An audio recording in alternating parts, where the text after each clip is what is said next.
Այսօրվա ակցիան իրականում մի քանի նպատակ ուներ, ինչպես տեսնում եք, այս ֆեսերը բերել ենք, նվիրել ենք կառավարության ղեկավարին եւ իր թիմին,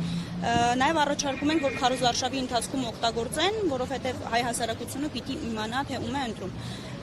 Պրոթուրքականությունը, որը դրսևորվում է իշխանության գործունեության մեջ, ժողովրդի կողմից ընդունելի չէ։ Մի քանի անգամ իշխանությունը փորձեր արեց այդ կեղծ բարեկամական թեզերը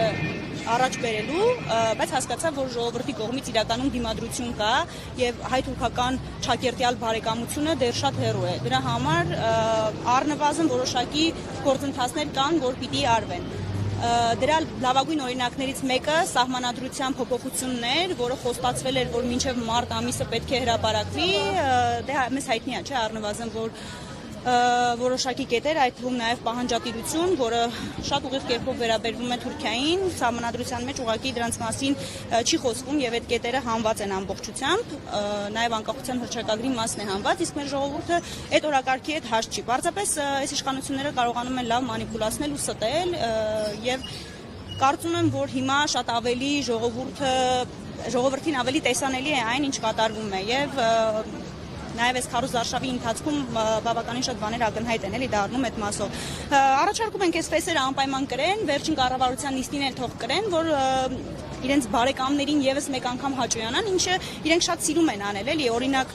լավագույն դեպքը ցեղասպանության թանգարանի տնօրենի աշխատանքից հեռացումն էր, որը մեծ հավանականությամբ իրենցից ոչ մեկ չէր պահանջել, բայց ոնց ասեմ, ուղղակի հաճոյանալու համար փորձեցին դա անել եւ արեցին իրականում, ինչպես նաեւ այստեղ կտեսնեք, որ Ալիևի գիրքը գրկած երջանիկ ժպիտով վարչապետ է կանգնած, ես չգիտեմ, դա Հայաստանի վարչապետն է, չգիտեմ, այս ինքնաթիռը խորհրդանշում է, որ նա շուտով գնալու է եւ իր ժպիտը թող վերցնի, Ալիևի նվիրած գիրքն էլ վերցնի ու գնա իր բարեկամ Ալիևի եւ Էրդողանի մոտ։ Եվ նաև ոնց որ մաղթում ենք հաջորդ ծնունդի համար անպայման հոգեկան առողջություն, որ Հայաստանի փողոցներում քաղաքացիներին չքաշքշի, օգտվելով իր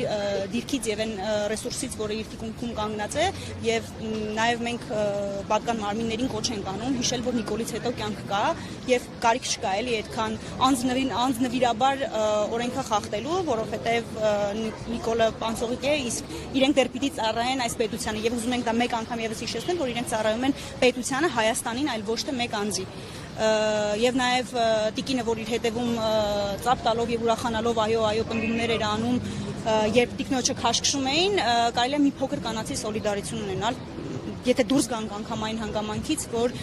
պետական պաշտոն զբաղեցնող անձ է եւ այդ նույն ժողովրդի շահերն է սպասարկում, ովքեր իրենց գուցե եւ հավատացել են եւ մեկ եւ երկու անգամ քվե են տվել, այս անգամ չեն տալու, որովհետեւ արդեն շատ ավելի հասկանալի է, թե ում հետ գործ ունեն,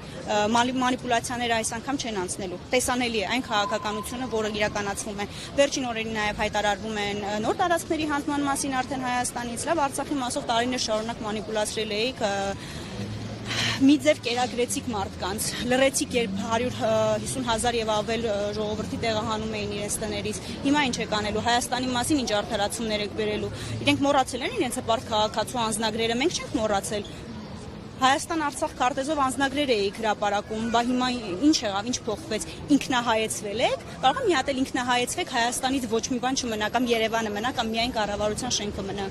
Խոսքով Փաշինյանի այս տարեդարձը խորհրդանշական է համարվում։ Այո, եւ մյուս տարեդարձը մաղթում ենք իրեն, որ անպայման բանտում լինի, որովհետեւ այո, նա պիտի ապրի, նա պիտի տեսնի Հայաստանը ուժեղացած, զորեղացած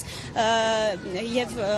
ուրեմն այդ իր նպատակը, հա, թուրքացնելու եւ բոլորին զոհելու, տենց էր, չէ՞, ասում ինչի չեք զոհվել։ Այո, չենք զոհվել, ապրելու ենք, շարունակելու ենք ապրել եւ ուժեղացնելու ենք այս Հայաստանը, որը հունիսի 7-ից հետո լինելու է առանց Նիկոլի։